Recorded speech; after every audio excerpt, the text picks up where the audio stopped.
Hey guys, welcome back once again. In today's session, we're gonna discuss question number 31 to 35 of MSAT HU Math sample paper. If you have not gone through my previous videos, that is question number 1 to 30, please find a link in the description box below and go over it. So before starting today's session, I would like to request everyone, so please like, share and subscribe to these videos so that it can reach to the maximum number of students who are appearing for the MSAT test. All right, let's get started with the today's session. Question number 31 here is choose the correct classification for the conic given below. So whatever the expression they have given to us, this is they are saying it's a conic. So I can further modify to this one saying like 2y square plus 12y plus 17 is equal to x. As x is the negative, I can take it to the other side, it becomes the positive. Now this expression is giving you expression or equation of a parabola. This is the equation of a parabola with x orientation. So what do you mean by x orientation? I can represent the parabola's equation in two ways. The one generally and most common way of parabola's equation what we learned in school is y is equals to ax square plus bx plus c, or this can also be written as y can be, as we know that y can be written as f of x, the same. So this can also be written as f of x is equals to ax square plus bx plus c. So this kind of parabolas are called y orientation. So what does it mean? So when you plot a graph of this function in xy plane, your graph will be either goes up like this anywhere or it goes down like this, and that decided by the coefficient of x square.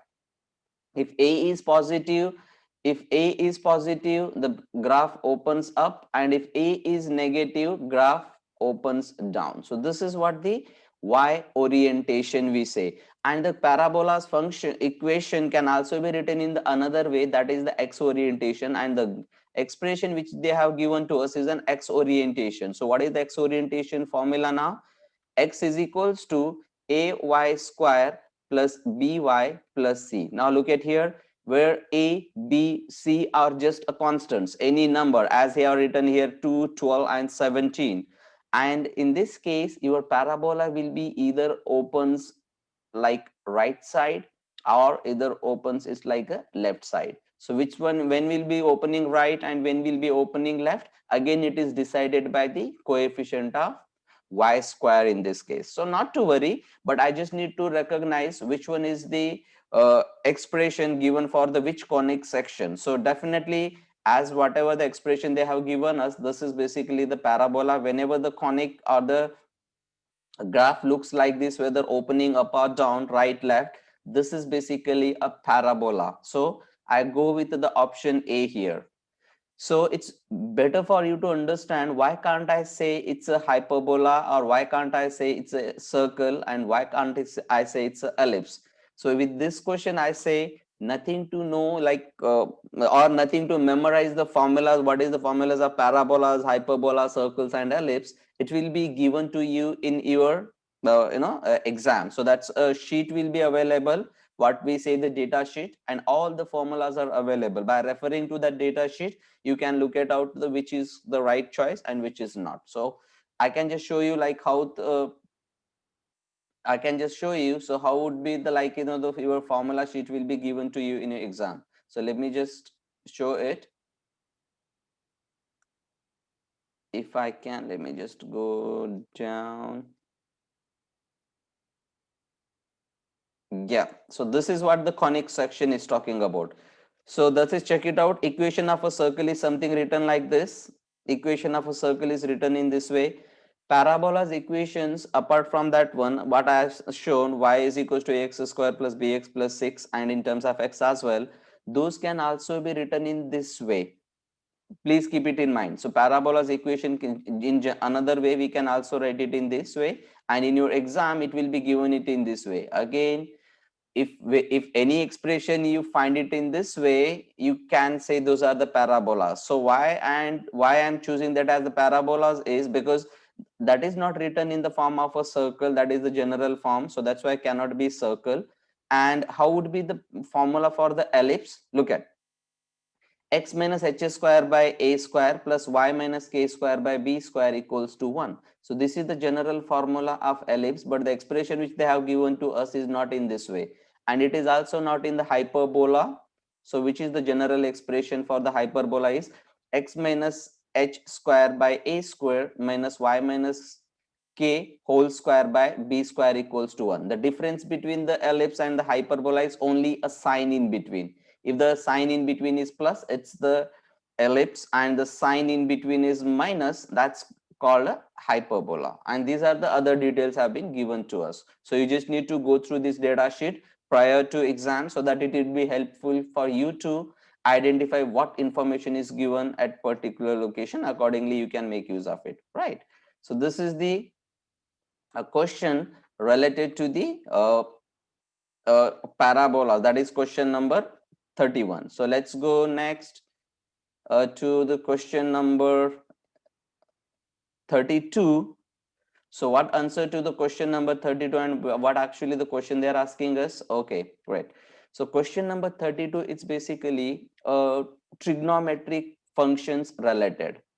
They are saying us which graph represent the function y is equals to negative cot pi by 2x. So in this case, you need to know how would be the graph of the function looks like, how a graph of the functions look like. So you have to, I would say, because this is the most important concept, trigonometric functions, you would say, I would say, like, you should know which functions correspond, which type of graphs are corresponds to which function. There are like set of trigonometric function, that is sine, cosine, tangent, secant, cosecant, and cotangent. So you should aware of the graph of the which particular function looks like.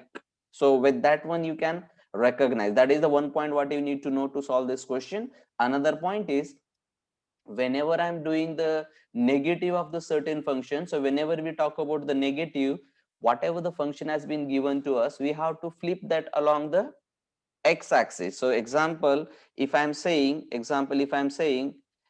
if I'm saying f of x is the I'm just taking for the understanding purpose, okay? If this function, if I'm saying f of x, and if they're asking us how would be the graph of f of negative x, sorry, how would be the graph of negative f of x looks, then what I'm gonna do, I'm gonna flip that graph, whatever it says, along with the x-axis. This is how the graph of negative f of x is gonna be, negative f of x. So this is how, whenever I'm writing negative in front of that one, so it says that flip the the graph along the x-axis. But no, to answer to this question, we should understand how would be the graph of the cot function looks. Let me show you like how the graph of the cot function look. This is the graph of a cot function.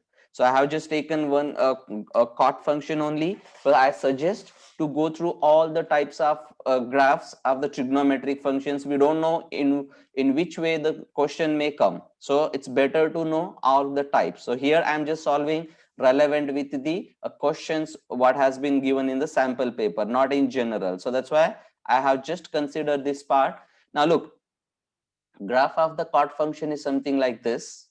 It always gets zeros at the multiples of pi by 2, plus or minus. So now look at, cot function is getting 0 is multiple of pi by 2, rather than saying 0 in terms of like, rather than saying multiple of pi by 2, these values can be written as 1, this is 2, this is 3. This can also be written in this coordinate way. So 1, this is written as 2, sorry, negative 1, negative 2, negative 3. It's just a way of representation. So now how do I solve? How do I find what is the graph of the negative cot? So graph of the negative cot will be represented, if I'm saying graph of the negative, graph of the negative cot x can be written as I said, just I need to flip along the x-axis. This is our x-axis. To flip it along the x-axis, what happens, whatever the portion up is there, this portion will be appeared somewhere as a down. So this portion will be appeared somewhere here, and whatever the down portion is there, this will be appeared something like this. isn't it? So this is how it be the graph of your negative cos. Again the same thing it repeats, this portion will be appear down because I'm this saying that I'm flipping that graph along the x-axis, and this goes like up. So now I have to recognize from the question which has been given us in this way. So now look at to the question which has been given us in this way.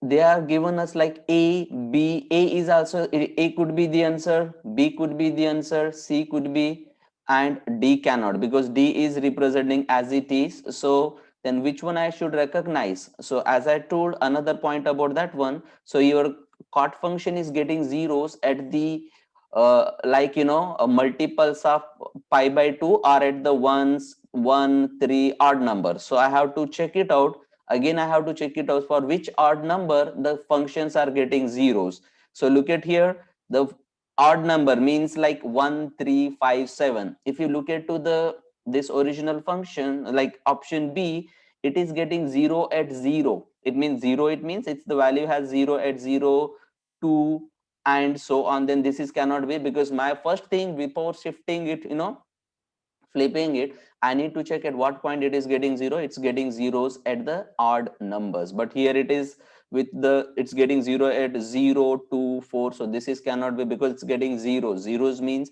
my function touching the x-axis at the point, those are called the zeros of the function. So B cannot be answered. Now again look at here, again it is getting zeros at the x is equals to, this is the reference point, it's zeros or pi by like zeros, this is again a point, it is also getting 2 pi or 3 pi, again this is cannot be. So definitely the answer to this question it's gonna be A. Why I'm saying A? Actually your cot function is getting zeros at x equals to odd number, that is x-axis as 1 3 5 and all. So like here original function, it's this is also getting 0 at x is equals to 1, zeros at x equals to 3 and so on. This is the my negative of cot inverse because it's flipped it off. And what is the cot, actually cot function, actual cot function is something like this. This is the y is equals to cot x, and this is going to be y is equals to negative cot x. So we have to choose which is the following of representing the negative cot x, that is the one. So you may get confused here, so why I'm taking it as x and all. So this is all is talking about something, whenever I'm writing pi by 2 with x something, it's talking about like the period of the cos function, so the repetitive. So we're gonna see what the period is in the next question probably. Okay, so this is how you solve the questions relating with the translation of graphs. Let's move to the question number 33, that is question number 33 is okay, so this is what the question talks about, like finding the period and other stuffs with this. So let's do this. So question number 33 says us, what is period of the graph of the function below? Look at here, the graph has been given it in this way. So let me represent to identify not only the period. In an exam they may ask you a question in a different way, they may ask you with the different information. So let me just generally represent the function, how we can write it. Y is equals to a sine, we can write it here as bx minus c plus d. Y is equals to a sine bx minus c. So rather than writing b as a common here, I can write it over here. So y is equals to a sine bx minus c, and this is further can be modified here as, this is further can be modified here is a sine bx minus bc plus d something. Okay, now what are each terms are representing here? So always whatever I'm writing at the beginning, this is called the amplitude. So in this case a is called the amplitude. So what are the amplitude? As I'm talking about the y function, it's basically the graph of the y function, it's basically sine or cosine, it goes like this. And the amplitude, it's basically the distance from the peak point, highest point to this. So this is called the amplitude, and usually amplitude is written as 1 if it is nothing written in front of that. So it is 1, otherwise whatever the number has been written. So remember, amplitude is always taken as positive. That's why if there is a question of like this and they are asking us to find what is its amplitude, the amplitude you have to write it as absolute value of A. So in our case, absolute value of negative 2 by 3. So amplitude of this given function is going to be 2 by 3. So but question here is not about the amplitude. The question is about the period. Now, how do I find the period? The formula of the period formula, it's going to be always 2 pi by B. 2 pi by B. So B is what? B is the number or the any term or anything which is present along with X. So in our case, the something which is present along with X, in this case, this is the B. Now, how do we solve it? So 2 pi by B. So I have to write it as 2 pi by 3 by 2. 3 by 2. So this is can be written as, division with the fraction can be converted into multiplication by flipping the denominator part. So in this case, I can write better here. So 2 pi times 2 by 3 can be written. So that's going to be 2 times 2. It's going to be 4 pi by 3. That is the period of your given function. So answer to this question, it's going to be A. Right. So now what other things is representing? What this C here in this case or BC altogether is representing here? This portion is representing like, phase shift. Phase shift. So what phase shift? If something is inside, it means how the function has been shifted along the x-axis. So vertical, this can also be said to be vertical phase shift. So that's why sometimes they write pi by 2 like a 2 pi plus pi by 2 minus pi by 2. It means to say rather than starting at pi that or 0, that function is starting with those points. So like this is relating with the function. And how do I calculate the function? I can calculate the function or sorry, the phase shift in general. The phase shift formula we can write it here as, I just need to write it as C by B. Phase shift is gonna be, sorry, negative of C by B. This is the formula you can make use of to find the phase shift, that is negative C by B. Okay, so from that one you can calculate what is the phase shift. So in this case, it's nothing, it's not written, C value is not given here, so that's no need of calculating. And this can I say vertical phase shift. And what is the horizontal? This D is sorry, this is minus B, C by B is talking about the horizontal phase shift, exchanging on the x-axis. And whatever the outside, this D is representing, that's called the vertical shift.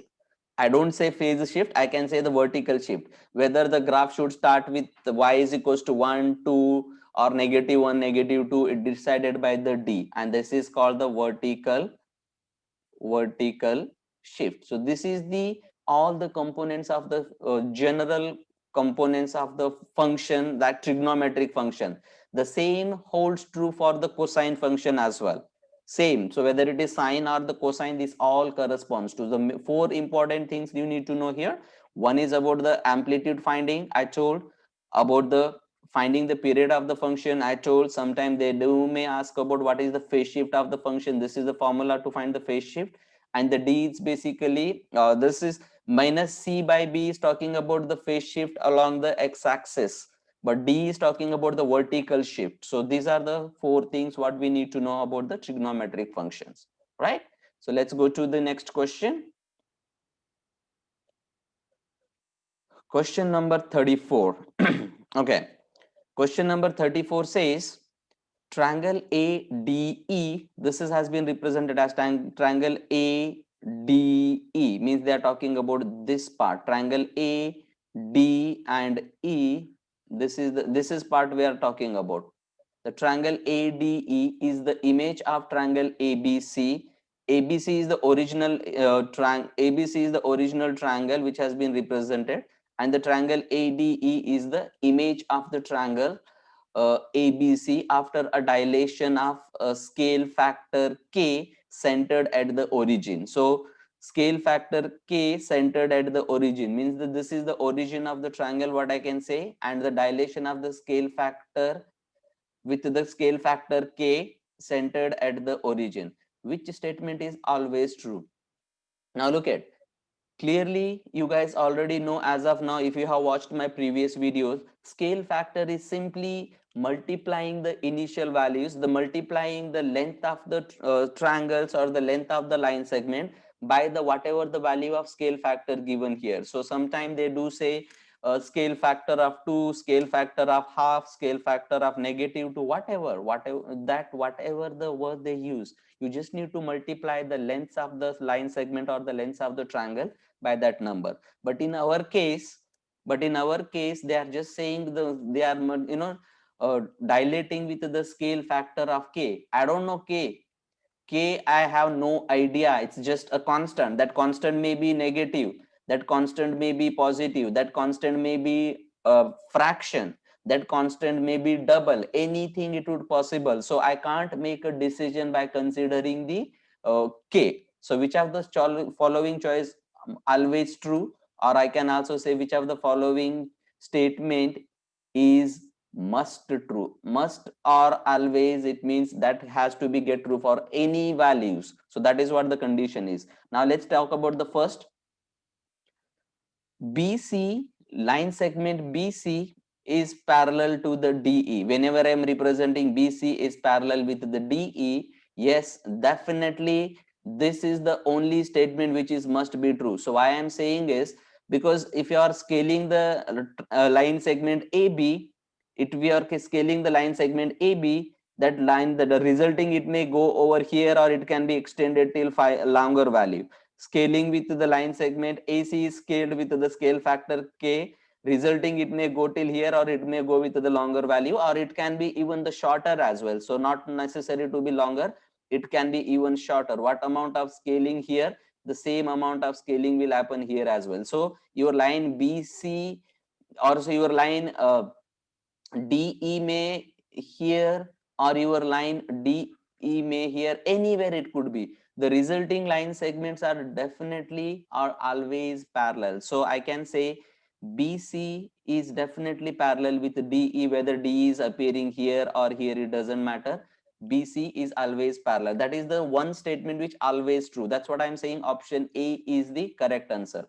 But now you might be asking why I'm saying uh, B, option B is not the correct, because it's saying AC is equals to CE. See, this is like, it's actually the trap. If you can look at here, if you can look at to the question and the diagram, what you can say is, it seems to look like, AC is equals to CE. You are right, because it seems to be looks like, but unless and until knowing the value of K, I can't say. It may be exactly same, or it may be 1 or 2 centimeter lesser or greater, which might not shown over here. So I can't predict without knowing the value of K. To know the exactly the length of this one and this line segment, I must know the value of K. So by what value, by what line segment there, I can write actually what happening here. A AE is basically K times of AC. That's what the scaling factor is. That's what the dilation is. But unless and until knowing what is the value and value of K, I can't say whether this CE is exactly equal with AE or greater or smaller. That's why this statement is not always true. It's an uncertain. I have no information about K, so I can't say. That's why B cannot be the answer. And how about C? C cannot be answered. They are saying AD is perpendicular to DE. AD is perpendicular to, when they are saying us AD is perpendicular to DE. So what is the AD is perpendicular to DE? In this case, AD is this and the DE is perpendicular to DE. Yes, so this is also again a statement when we am saying is AD is perpendicular to DE, as in this case, if the angle between here is going to be 90 degree, then definitely the angle between here is going to be 90 degree. But if these are not the 90 degree triangle, so let's say suppose in this case, if I have a triangle something like A, D, E, and like in this case, and if I want to scale this with some other value, and this is gonna go, in this case I can't say the line AD and the AD is perpendicular. I can't say this BC is perpendicular to DE. It could be, it can be, okay? So that's why we can't say exactly about what they're trying. That's why option C is also not be correct, because they may perpendicular or may not, as I shown here. So they may perpendicular if they are like 90 degree each, 90 degree each. If they are not, they are not perpendicular. Perpendicular means they must make an angle of 90 degree. They could, but it's not the always the statement. That's why I say C cannot be the answer. And the D, they are saying us 2 times AB is equals to AD. It means they are trying to say 2 times AB is equals to AD. They are saying 2 times of AB is equals to AD. So unless and until I know what is the value of K, I can't say this 2 times of this, means basically whatever the length here, double of that is equal, that length, double of this length is equal to length of AD. I don't know why, because I don't know what is the, in this case they are saying the value of K here is 2, but how, with what, on what base? We have no idea. We haven't given any information to solve for K, and I can't just choose myself as the value of K as 2, 3, 4 and predict myself. So that is the wrong way. So this is not, as they are saying it, like in this case K could be 2, but I can't take the value of 2 because I have no idea why. If I'm taking 2, why can't it may be 1 or 3 or any other values? That's why I must, it must be given to us in the question, but here it's not. So that's why this is also not the correct answer. So definitely answer to the question number 34, it's gonna be A. So let's go to the last question, and this is the last question of your MSAT Achieve Math sample. That's question number 35. So it's a theoretical question. So it's basically a theoretical question. So what question is here? They are asking us, identify the statistical data type for the following variables. A medal won at the Olympics, that is the gold, silver, bronze, or none. So you should know like which type of data, which information is representing here. The medal won at the Olympics, whether the medal is the gold, silver, bronze, or none. So how do you predict whether it is nominal, ordinal, interval, or ratio? So how do you predict it? This is a statistical questions. You should know each, what the definition of like nominal, what's the definition of ordinal, interval, ratios, and all. Let me show you what are their definitions are. Look at. So let me just first, this is important. The data are divided into these categories. The data are categorized into two. That is, one is called the quantitative data and another one is called qualitative data. And the qualitative data are further divided into nominal data and ordinal data. And quantitative data can be said as the discrete data and continuous data. So discrete and the continuous data, what we can say. Now what actually the nominal data and uh, ordinal data, what are the definitions? So when I'm talking about nominal data, so this is what the nominal data is definition. Please remember, because they may ask you question in either way. It shows when the nominal data is when there is no natural order between the category, then the data is nominal. If there is no natural order, what do you mean by the natural order? If I have representing something in a random example, here height of a boy, this is the one data representation. I can say, again I can say, after that representing the height of the boy, I can talk about like weight of the boy. Again I can talk about something like about I can say like other stuffs relating with that. So they are not relating with each other, so that's why I called they are independent. Example here, color of an eye, gender, that's whether it is male or female, they are like different. Blood type, political parties. It means whatever the information the listed we are given here, they are not depending on each other, they are not relating with each other. If something which are not relating with each other, if we are just representing in a set, such kind of data are called nominal data. Second, what is the ordinal data then?